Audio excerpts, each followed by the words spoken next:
कृष्णा, आप सभी को भाद्रपद मास के 15वें दिन की और चातुर्मास के 48वें दिन की ढेरों शुभकामनाएं। आज आप सुनेंगे श्री विष्णु पुराण का 15वां अध्याय, 15वें दिन का वृतांत, 15 दिन की कथा। आप जन्माष्टमी के उपलक्ष्य में श्री विष्णु पुराण का पंचम अंश सुन रहे हैं।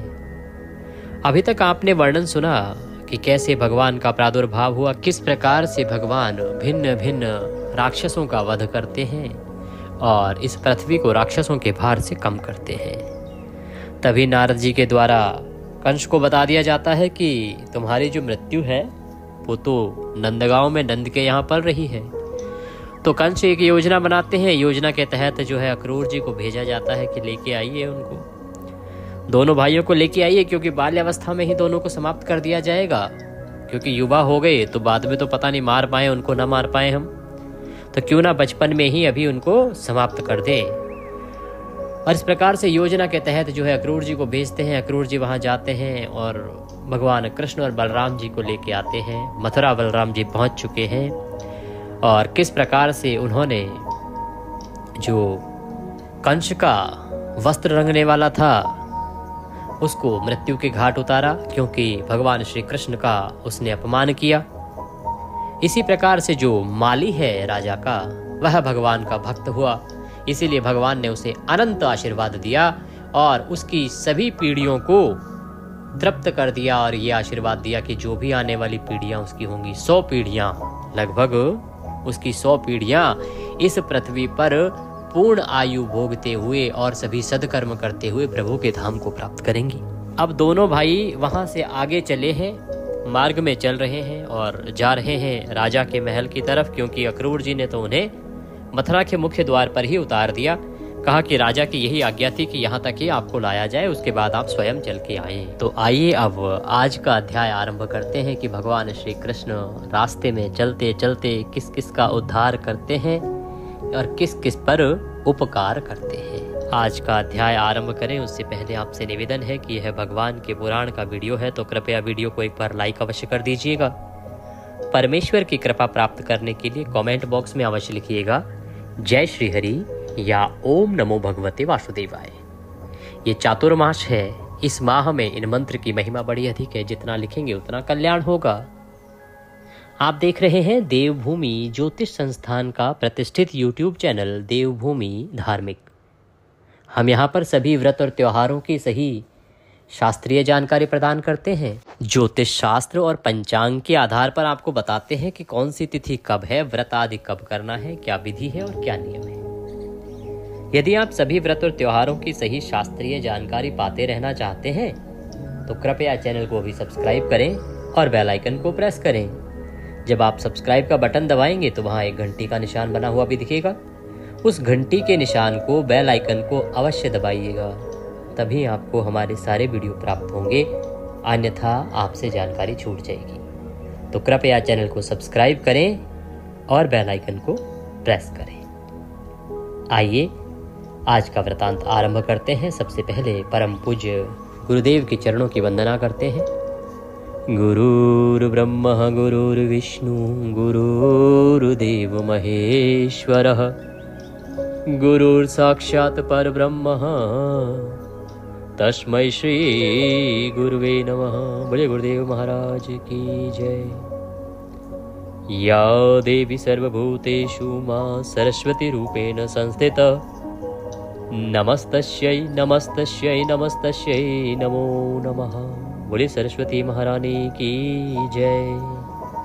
बोले प्रथम पूज्य श्री गणेश जी महाराज की जय। बोले श्री विष्णु पुराण की जय। बोले श्री विष्णु भगवान की जय। आप सभी दर्शकों को, आप सभी श्रोतागण को मेरा नमस्कार। भगवान श्री कृष्णचंद्र इसके बाद राजमार्ग में एक नवयौवना कुब्जा स्त्री को अनुलेपन का पात्र लिए आती देखते हैं। भगवान कृष्ण देखते हैं कि एक नवयौवना, एक नई नई जवान हुई कुब्जा स्त्री है जो कि अनुलेपन का पात्र लिए हुए जा रही है। अनुलेपन कहते हैं कि जो उबटन आदि जो बनाते हैं ना, तो उसका पात्र लिए हुए जा रही है। उसने उबटन पीस के रखा होगा उसमें।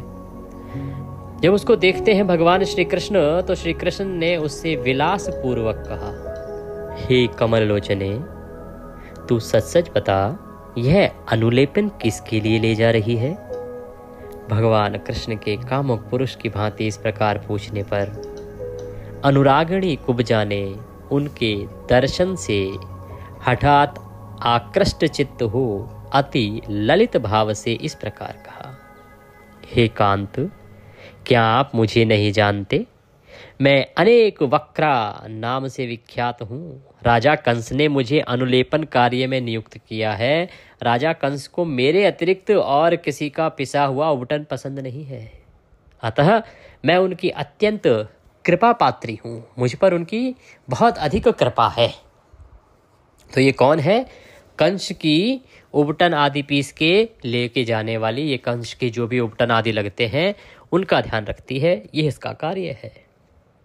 तो भगवान श्री कृष्ण बोले, हे सुमुखी, यह सुंदर सुगंधमय अनुलेपन तो राजा के ही योग्य है। हमारे शरीर के योग्य भी कोई अनुलेपन हो तो दे दो। यह सुनकर कुब्जा ने कहा, लीजिए। और फिर उन दोनों को आदर पूर्वक उनके शरीर योग्य चंदन आदि दिए। उस समय वे दोनों पुरुष श्रेष्ठ कपोल आदि अंगों में पत्र रचना विधि से यथावत अनुलिप्त होकर इंद्रधनुष युक्त श्याम और श्वेत मेघ के समान सुशोभित हुए।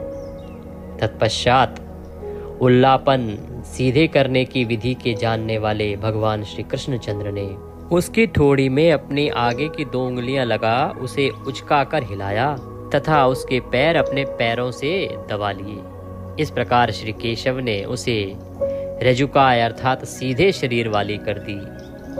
तब सीधी हो जाने पर वह संपूर्ण स्त्रियों में भी सुंदर हो गई। तब वह श्री गोविंद का पल्ला पकड़कर अंतगर्भित प्रेम भाव से अलसाई हुई और विलास ललित वाणी में बोली, आप मेरे घर चलिए। उसके ऐसा कहने पर श्री कृष्णचंद्र ने उस कुब्जा से, जो पहले अनेक अंगों से टेढ़ी थी परंतु अब सुंदरी हो गई थी, बलराम जी के मुख की ओर देखकर हंसते हुए कहा, हाँ, तुम्हारे घर भी आऊंगा। ऐसा कहकर श्रीहरि ने उसे मुस्काते हुए विदा किया और बलभद्र जी के मुख की ओर देखते हुए जोर जोर से हंसने लगे। तदंतर पत्र रचना आदि विधि से अनुलिप्त तथा चित्र विचित्र मालाओं से सुशोभित राम और कृष्ण क्रमशः नीलांबर और पीतांबर धारण किए हुए यज्ञशाला तक आए। वहां पहुंचकर उन्होंने यज्ञ रक्षकों से उस यज्ञ के उद्देश्य स्वरूप धनुष के विषय में पूछा और उनके बतलाने पर श्री कृष्णचंद्र ने उसे सहसा उठाकर प्रत्यंचा अर्थात जो डोरी होती है ना धनुष की, उसको चढ़ा दिया। उस पर बलपूर्वक प्रत्यंचा चढ़ाते समय वह धनुष टूट गया। तो वहां पर यज्ञ हो रहा था। यज्ञ में वो पहुंचे, उन्होंने जो भी वहां के रक्षक थे उनसे पूछा उसके विषय में कि ये क्यों हो रहा है और क्या इसका उद्देश्य है। तदंतर भगवान कृष्ण ने प्रत्यंचा चढ़ाई और उस धनुष के टुकड़े टुकड़े हो गए। और जैसे ही वह धनुष टूटा, उस समय उसने एक ऐसा घोर शब्द किया कि उससे संपूर्ण मथुरापुरी गूंज उठी। एक भयानक आवाज हुई उससे। तब धनुष टूट जाने पर उसके रक्षकों ने उन पर आक्रमण कर दिया। जो कंस के राक्षस थे, सैनिक थे, जिनको उस धनुष की रक्षा के लिए लगा रखा था, उन्होंने भगवान कृष्ण पर आक्रमण कर दिया। उस रक्षक सेना का संहार कर वे दोनों बालक धनुषशाला से बाहर आ गए। तदंतर उन सभी जो सैनिक थे जो उसकी रक्षा में थे, उन सबको मृत्यु के घाट उतारकर भगवान श्री कृष्ण और बलराम जी यज्ञशाला से बाहर आए। तदंतर अक्रूर के आने का समाचार पाकर तथा उस महान धनुष को भस्म हुआ सुनकर कंस ने चाणूर और मुष्टिक से कहा। समाचार तो मिल ही चुका था कंस को कि भाई अक्रूर आ गया है, दोनों बालकों को भी ले आया है। और जब धनुष टूटा, धनुष की खबर भी पहुंच गई। तो उसी समय कंस ने चाणूर और मुष्टिक को बुलाया और उनसे कहा, यहाँ दोनों गोप बालक आ गए हैं। वे मेरा प्राण हरण करने वाले हैं, अतः तुम दोनों मल्ल युद्ध से उन्हें मेरे सामने मार डालो। यदि तुम लोग मल्ल युद्ध में उन दोनों का विनाश करके मुझे संतुष्ट कर दोगे तो मैं तुम्हारी समस्त इच्छाएं पूर्ण कर दूंगा। मेरे इस कथन को तुम मिथ्या ना समझना। तुम न्याय से अथवा अन्याय से मेरे इन महाबलवान अपकारियों को अवश्य मार डालो। उनके मारे जाने पर यह सारा राज्य हमारा और तुम दोनों का सामान्य होगा। मल्लों को इस प्रकार आज्ञा दे कंस ने अपनी महावत को बुलाया और उसे आज्ञा दी कि तू कुबलया पीड़ हाथी को मल्लों की रंगभूमि के द्वार पर खड़ा रख, और जब वे दोनों गोप कुमार युद्ध के लिए आए तो उन्हें इससे नष्ट कर दे, अर्थात इस हाथी के द्वारा कुचल दे। इस प्रकार उसे आज्ञा देकर और समस्त सिंहासनों को यथावत रखे देखकर जिसकी मृत्यु पास आ गई है वह कंस सूर्योदय की प्रतीक्षा करने लगा। प्रातः काल होने पर समस्त मंचों पर नागरिक लोग और राजमंचों पर अनेक अनुचरों के सहित राज लोग बैठे। सुबह हुई और जो अखाड़ा था वह सज गया, क्योंकि पूर्व निर्धारित था कि आज यहाँ मल्ल युद्ध होगा। अनेकों राजा आए हुए थे, दूर दूर से लोगों को बुलाया हुआ था। तदंतर रंगभूमि के मध्य भाग के समीप कंस ने युद्ध परीक्षकों को बिठाया और फिर स्वयं आप भी एक ऊंचे सिंहासन पर बैठा। वहां अंतःपुर की स्त्रियों के लिए पृथक मचान बनाए गए थे तथा मुख्य वारांगनाओं और नगर की महिलाओं के लिए भी अलग अलग मंच थे। कुछ अन्य मंचों पर नंदगोप आदि गोपगण बिठाए गए थे और उन मंचों के पास ही अक्रूर और वसुदेव जी बैठे थे।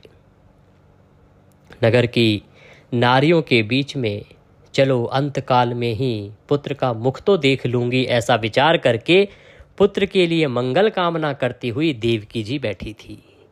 अब क्योंकि देवकी जी को लगा कि अब इतने बड़े बड़े दो दुष्ट राक्षस हैं, वो बालकों को कहाँ जीवित छोड़ेंगे, दो मासूम से बालक हैं, बेचारे मारे जाएंगे। तो ये विचार करके कि चलो अंतिम समय ही सही एक बार देख तो लूं उनको, यह विचार करके माता देवकी भी उन स्त्रियों के बीच बैठी है। तदंतर जिस समय सूर्य आदि के बजने तथा चाणूर के अत्यंत उछलने और मुष्टिक के ताल ठोकने पर दर्शकगण हाहाकार कर रहे थे, गोप वेशधारी वीर बालक बलभद्र और कृष्ण कुछ हंसते हुए रंगभूमि के द्वार पर आ गए। वहां आते ही महावत की प्रेरणा से कुवलया पीड़ नामक हाथी उन दोनों गोप कुमारों को मारने के लिए बड़े वेग से दौड़ा। हे द्विजश्रेष्ठ, उस समय रंगभूमि में महान हाहाकार मच गया तथा बलदेव जी ने अपने अनुज श्री कृष्ण की ओर देखकर कहा, हे महाभाग, इस हाथी को शत्रु ने ही प्रेरित किया है, अतः इसे मार डालना चाहिए। कि ये कोई जानवर नहीं है, कोई जीव नहीं है, ये शत्रु से प्रेरित है, इसीलिए इसे कोई जीव समझकर नहीं छोड़ना चाहिए, ये सामान्य नहीं है। प्रिय भक्तगणों, ज्येष्ठ भ्राता बलराम जी के ऐसा कहने पर शत्रुसूदन श्री श्याम सुंदर ने बड़े जोर से सिंहनाद किया। फिर केशी निषदन भगवान श्री कृष्ण ने बल में ऐरावत के समान उस महाबली हाथी की सूंड अपने हाथ से पकड़कर उसे घुमाया। भगवान कृष्ण यद्यपि संपूर्ण जगत के स्वामी हैं, तथापि उन्होंने बहुत देर तक उस हाथी के दांत और चरणों के बीच में खेलते खेलते अपने दाएं हाथ से उसका बायां दांत उखाड़कर उससे महावत पर प्रहार किया। इससे उसके सिर के सैकड़ों टुकड़े हो गए। अब भगवान किसी को मारेंगे तो सोचिए ना क्या अवस्था होगी। उसी समय बलभद्र जी ने भी क्रोधपूर्वक उसका दायां दांत उखाड़कर उससे आसपास खड़े हुए महावतों को मार डाला। तदंतर महाबली रोहिणी नंदन ने रोषपूर्वक अति वेग से उछलकर उस हाथी के मस्तक पर बाईं लात मारी।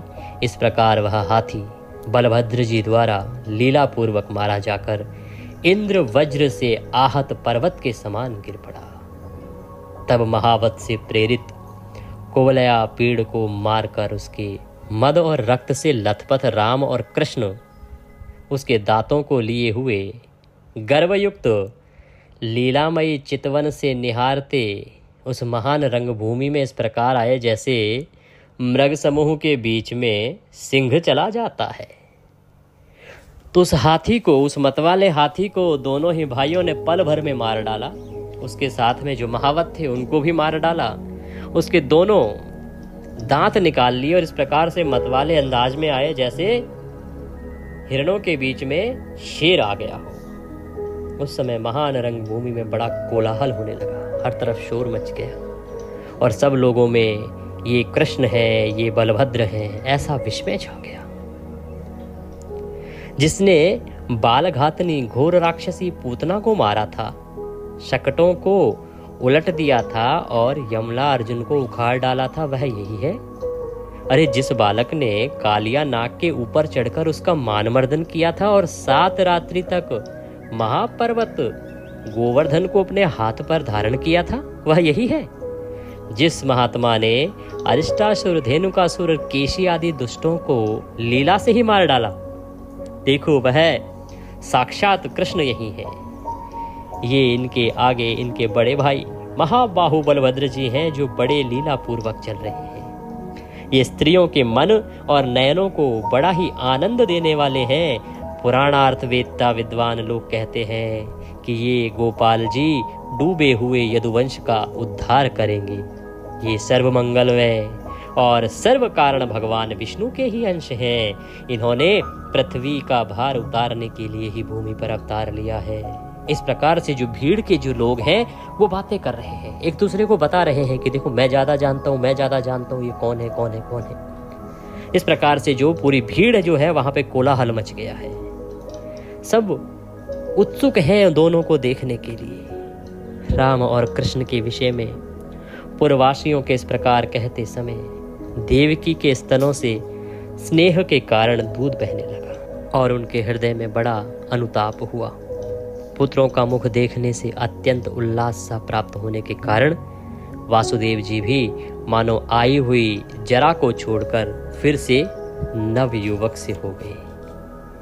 राजा के अंतःपुर की स्त्रियां तथा नगर निवासिनी महिलाएं भी उन्हें एकटक देखते देखते उपराम न हुई, अर्थात परेशान न हुई। वे परस्पर कहने लगी, अरे सखियों, अरुण नयन से युक्त श्री कृष्णचंद्र का अति सुंदर मुख तो देखो, जो कुवलया पीड़ के साथ युद्ध करने के परिश्रम से श्वेत बिंदु पूर्ण होकर हिम कण सिंचित शरतकालीन प्रफुल्ल कमल को लज्जित कर रहा है। अरे इसका दर्शन करके अपने नेत्रों का होना सफल तो कर लो। तभी वहां खड़ी हुई एक और स्त्री बोली, हे भामिनी, इस बालक का यह लक्ष्मी आदि का आश्रय भूत श्री वत्स संयुक्त वक्षस्थल तथा शत्रुओं को पराजित करने वाली इसकी दोनों भुजाएं तो देखो। तीसरी बोली, अरे क्या तुम नीलांबर धारण किए हुए इन दुग्ध चंद्र तथा कमलनाल के समान सुभद्र वर्ण बलदेव जी को आते हुए नहीं देखती हो क्या? एक और बोली, अरे सखियों, अखाड़े में चक्कर देकर घूमने वाले चाणूर मुष्टिक के साथ क्रीड़ा करते हुए बलभद्र तथा कृष्ण का हंसता हुआ चेहरा तो देखो। एक और आई, वो कहने लगी, सखियों देखो देखो तो, चाणूर से लड़ने के लिए ये हरि आगे बढ़ रहे हैं। क्या इन्हें छुड़ाने वाले कोई भी बड़े बूढ़े या नहीं है? कहाँ तो यौवन में प्रवेश करने वाले सुकुमार शरीर श्याम और कहाँ वज्र के समान कठोर शरीर वाला यह महान असुर। ये दोनों नवयुवक तो बड़े ही सुकुमार शरीर वाले हैं, किंतु इनके जो प्रतिद्वंदी हैं ये चाणूर आदि दैत्य मल्ल अत्यंत दारुण है। अरे ये तो परीक्षक गणों का एक बहुत बड़ा अन्याय है। इतने विशाल काहे राक्षसों के साथ 2 सुकुमारों का मल्ल युद्ध, ये तो कहीं न्याय नहीं लगता। जो वे मध्यस्थ होकर भी इन बालक और बलवान मल्लों के बीच युद्ध करा रहे हैं, ये अन्याय है। नगर की स्त्रियों के इस प्रकार वार्तालाप करते समय भगवान श्री कृष्णचंद्र अपनी कमर कसकर उन समस्त दर्शकों के बीच में पृथ्वी को कंपायमान करते हुए रंगभूमि में कूद पड़े। श्री बलभद्र जी भी अपने भुजदंडों को ठोकते हुए अति मनोहर भाव से उछलने लगे। उस समय उनके पद पद पर पृथ्वी नहीं फटी, यही बड़ा आश्चर्य है। तदंतर अमित विक्रम श्री कृष्णचंद्र चाणूर के साथ और द्वंद्व युद्ध कुशल राक्षस मुष्टिक बलभद्र के साथ युद्ध करने लगे। कृष्णचंद्र चाणूर के साथ परस्पर भिड़कर, नीचे गिराकर, उछालकर, घूंसे और वज्र के समान कोहनी मारकर, पैरों से ठोककर और ठोकर मारकर तथा एक दूसरे के अंगों को रगड़कर लड़ने लगे। उस समय उनसे महान युद्ध होने लगा। इस प्रकार उस समाजोत्सव के समीप केवल बल और प्राण शक्ति से ही संपन्न होने वाला उनका अति भयंकर और दारुण शस्त्रहीन युद्ध शुरू हुआ, क्योंकि बिना शस्त्र के लड़ रहे थे। चाणूर जैसे जैसे भगवान से भिड़ता गया, वैसे ही वैसे उसकी प्राण शक्ति थोड़ी थोड़ी थोड़ी थोड़ी करके अत्यंत क्षीण होती गई। जगन में भगवान श्री कृष्ण भी श्रम और कोप के कारण अपने पुष्प में शिरोभूषण में लगे हुए केसर को हिलाने वाले उस चाणूर से लीला पूर्वक लड़ने लगे।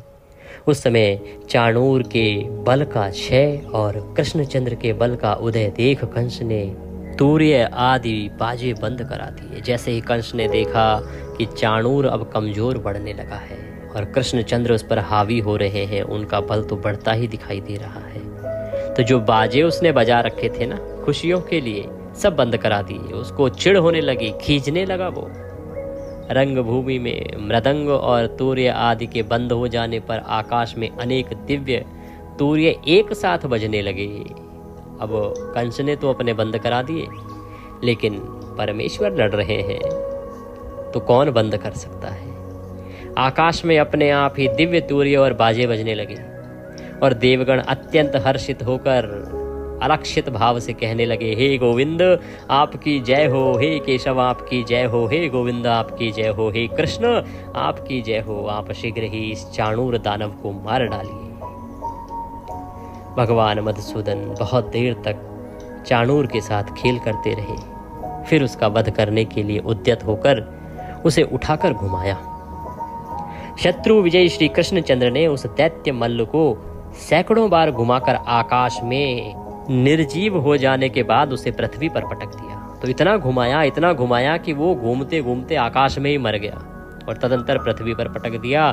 भगवान के द्वारा पृथ्वी पर गिराए जाते ही चाणूर के शरीर के सैकड़ों टुकड़े हो गए और उस समय उसने रक्तस्राव से पृथ्वी को अत्यंत कीचड़ में कर दिया।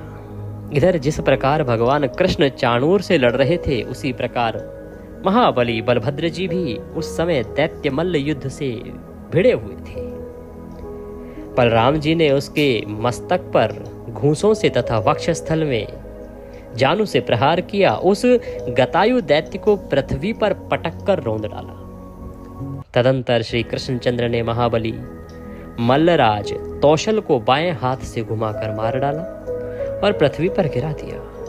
मल्ल श्रेष्ठ चाणूर और मुष्टिक के मारे जाने पर तथा मल्लराज तौशल के नष्ट हो जाने पर समस्त मल्लगण भाग गए।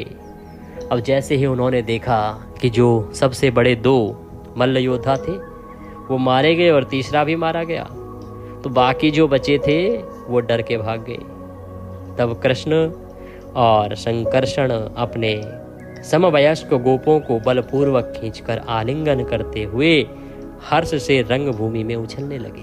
अब जैसे ही सब भाग गए तो भगवान लीला करते हुए प्रसन्न हो रहे हैं, गोप ग्वालों के साथ खुशियां मना रहे हैं। तदंतर कंस ने क्रोध से नेत्र लाल करके वहां एकत्रित हुए पुरुषों से कहा, अरे इस समाज से इन ग्वाल वालों को बलपूर्वक निकाल दो। पापी नंद को लोहे की श्रृंखला में बांधकर पकड़ लो तथा वृद्ध पुरुषों के अयोग्य दंड देकर वसुदेव को भी मार डालो। और मेरे सामने कृष्ण के साथ ये जितने गोपबालक उछल रहे हैं, इन सबको भी मार डालो तथा इनकी गौएं और जो कुछ अन्य धन हो वह सब छीन लो। जिस समय कंस इस प्रकार आज्ञा दे रहा था, उसी समय मधुसूदन मुस्कुरा रहे थे। कंस भयभीत हो गया, उसे लगा कि अब उसकी मृत्यु नजदीक है, निकट है, क्योंकि उसके सभी बड़े बड़े योद्धा मारे गए हैं। तो उसने सोचा क्यों ना इन सबको अभी सेना के द्वारा पकड़ लिया जाए। तो उन्होंने आज्ञा दी अपने असुरों को, सैनिकों को कि वासुदेव को पकड़ो, नंद को पकड़ो और जेल में डाल दो और ऐसे ऐसे सजाएं दो, यातनाएं दो जो बुजुर्गों को दी भी न जाती हो। और कृष्ण के साथ जितने भी गोप ग्वाल उछल रहे हैं उन सबको भी कड़ी सजा दो। लेकिन उसे पता ही नहीं था कि परमेश्वर सामने खड़े हैं। परमेश्वर ने उसे इस प्रकार आज्ञा देते हुए हंसते हंसते देखा और हंसते हंसते उछलकर मंच पर चढ़ गए और शीघ्रता से उसे पकड़ लिया। किसे? कंस को पकड़ लिया। भगवान कृष्ण ने उसके केशों को खींचकर उसे पृथ्वी पर पटक दिया तथा उसके ऊपर आप भी कूद पड़े। इस समय उसका मुकुट सिर से खिसक कर अलग जा पड़ा। संपूर्ण जगत के आधार भगवान कृष्ण के ऊपर गिरते ही उग्र सेनात्मज राजा कंस ने अपने प्राण छोड़ दिए। भगवान अगर किसी के ऊपर कूदेंगे तो क्या वो बच जाएगा? सोचिए ना, परमेश्वर हैं, अरे उनके बल, उनके सामर्थ्य का कौन सानी है साहब। तो जैसे ही परमेश्वर ने नीचे फेंका और ऊपर से कूदे, कंस के प्राण पखेरु उड़ गए। तब महाबली कृष्णचंद्र ने मृतक कंस के केश पकड़कर उसके देह को रंग भूमि में घसीटा। कंस का देह बहुत भारी था, इसलिए उसे घसीटने से जल के महान वेग से हुई दरार के समान पृथ्वी पर परिघा बन गई। तो उसका जो शरीर था वो इतना भारी था कि एक पूरी दरार बन गई जहां से उसको खींचा गया। श्री कृष्णचंद्र द्वारा कंस के पकड़ लिए जाने पर उसके भाई सुमाली ने क्रोधपूर्वक आक्रमण किया। उसे बलराम जी ने लीला से ही मार डाला। इस प्रकार मथुरापति कंस को कृष्णचंद्र द्वारा अवज्ञापूर्वक मारा हुआ देखकर रंगभूमि में उपस्थित संपूर्ण जनता हाहाकार करने लगी। उसी समय महाबाहु कृष्णचंद्र बलदेव जी सहित वसुदेव और देवकी के चरण पकड़ लिए। तब वसुदेव और देवकी को पूर्व जन्म में कहे हुए भगवान वाक्यों का स्मरण हो आया। उन्होंने श्री जनार्दन को पृथ्वी पर से उठा लिया और उनके सामने प्रणत भाव से खड़े हो गए। वसुदेव जी बोले, हे प्रभु, अब आप हम पर प्रसन्न होइए। हे केशव, आपने आर्त देवगणों को जो वर दिया था वह हम दोनों पर अनुग्रह करके पूर्ण कर दिया। भगवान, आपने जो मेरी आराधना से दुष्ट जनों के नाश के लिए मेरे घर में जन्म लिया, उससे हमारे कुल को पवित्र कर दिया है। आप सर्वभूत में हैं और समस्त भूतों के भीतर स्थित हैं। हे समस्त आत्मन, भूत और भविष्यत आप ही से प्रवृत्त होते हैं। हे अचिंत्य, हे सर्वदेव में, हे भगवान, समस्त यज्ञों से आप ही का यजन किया जाता है तथा हे परमेश्वर, आप ही यज्ञ करने वालों के यष्ठा और यज्ञ स्वरूप है।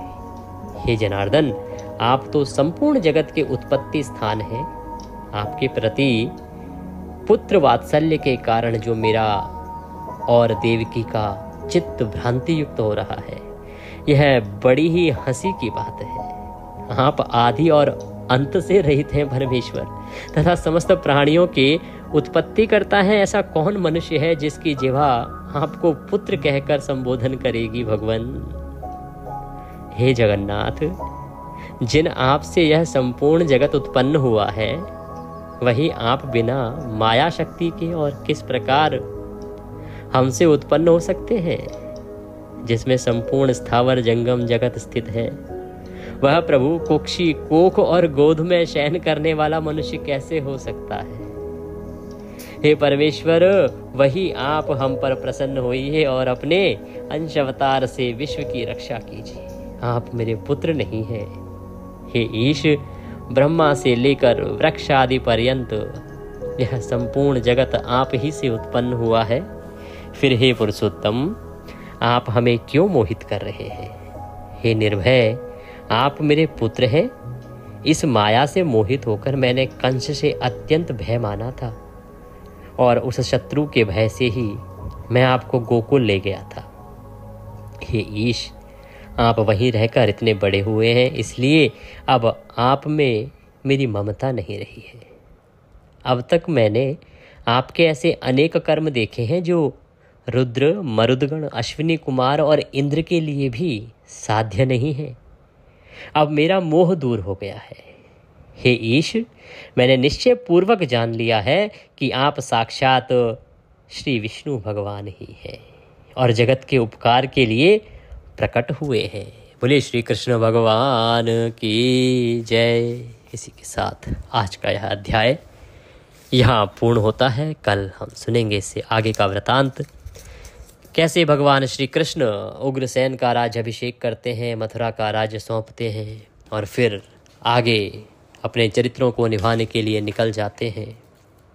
द्वारकापुरी की रचना कैसे होगी, जरासंध के साथ युद्ध होगा भगवान का, बड़ा ही भयानक युद्ध होगा, वह भी वर्णन आएगा। क्योंकि जरासंध कौन है? ससुर है ना, कंस का। तो अब जब जवाई जी मारे गए हैं, जब दामाद जी मारे गए हैं कंस, तो ससुर को तो आना ही है युद्ध लड़ने के लिए। तो जरासंध आएगा युद्ध लड़ने के लिए। कैसे युद्ध होगा उसको देखेंगे। बड़ा ही महत्वपूर्ण वृतांत आगे आने वाला है कल के अध्याय में, तो उसे अवश्य श्रवण कीजिएगा। आज अमावस्या का दिन था, आपने गीता का 7वां अध्याय अवश्य सुना होगा। आगे अभी बहुत ही महत्वपूर्ण 2-3 त्यौहार आ रहे हैं। अभी बहुत जल्द गणेश चतुर्थी आ रही है, उसका ध्यान रखिएगा। और गणेश चतुर्थी के साथ ही 3 दिन बाद हरतालिका तीज भी आ रही है और शीघ्र ही नवरात्रि भी है, श्राद्ध भी है और दिवाली भी। बस आने को ही समझो, अब समय बचा ही कहाँ है। अगस्त निकला, सितंबर, अक्टूबर, त्यौहार, 2 महीने पूरे त्यौहार हैं। तो चैनल के साथ जुड़े रहिए, बहुत ही महत्वपूर्ण जानकारी मैं आपके लिए लेके आ रहा हूँ। अभी तक थोड़ा व्यस्त था, कल से थोड़ा समय और निकलेगा। बहुत सारे लोगों को मैं रिप्लाई नहीं कर पाया हूँ, क्षमा प्रार्थी हूँ।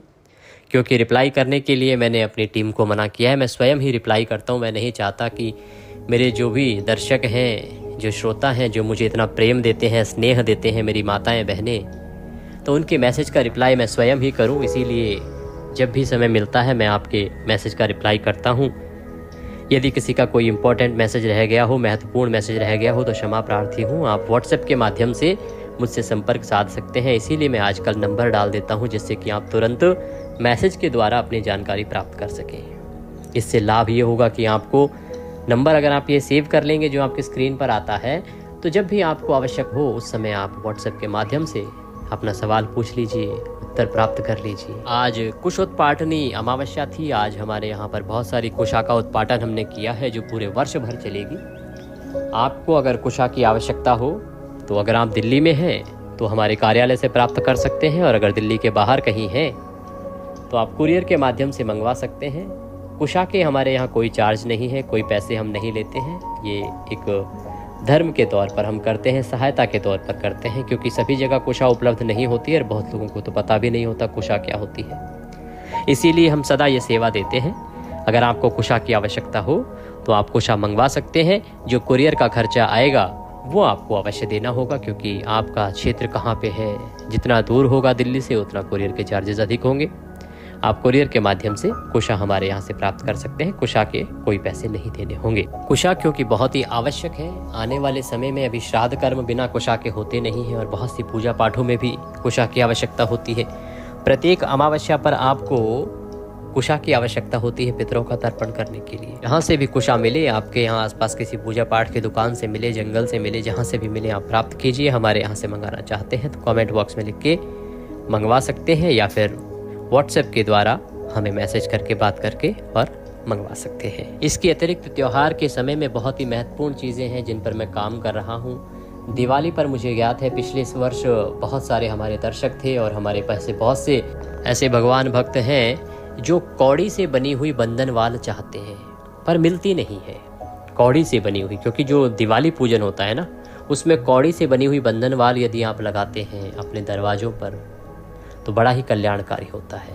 और ये मैं प्रतिवर्ष अपने कुछ मुख्य यजमानों के लिए बनवाता हूँ। कौड़ी के द्वारा बड़ी ही सुंदर होती हैं और बड़ी ही मनमोहक होती हैं।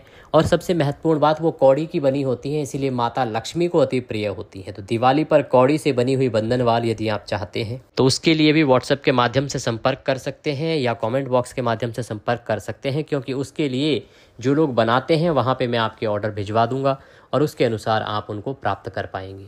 दीपावली बहुत दूर है नहीं, और क्योंकि वो हैंडमेड होती हैं, जहाँ से बनती हैं वो हैंडमेड होती हैं, तो उनको भी बनाने के लिए समय चाहिए होता है। और ये पहले बुकिंग पर बनती हैं, क्योंकि इतनी सारी कौड़ी कोई भी इकट्ठी बनाता नहीं है, तो पहले बुकिंग पर बनती हैं। बड़ी सुंदर सुंदर होती हैं। आप यदि प्राप्त करना चाहते हैं तो कमेंट बॉक्स में लिख के अवश्य ही बात कर सकते हैं या नंबर पर बात कर सकते हैं। कुछ कहना चाहते हैं, कुछ पूछना चाहते हैं तो व्हाट्सएप के माध्यम से अवश्य जुड़े रहिएगा। दक्षिणा आदि यदि कुछ भेजना चाहते हैं तो नंबर आपके स्क्रीन पर आ रहा है 900 से, उस पर दक्षिणा आदि भेज सकते हैं। हरे कृष्ण।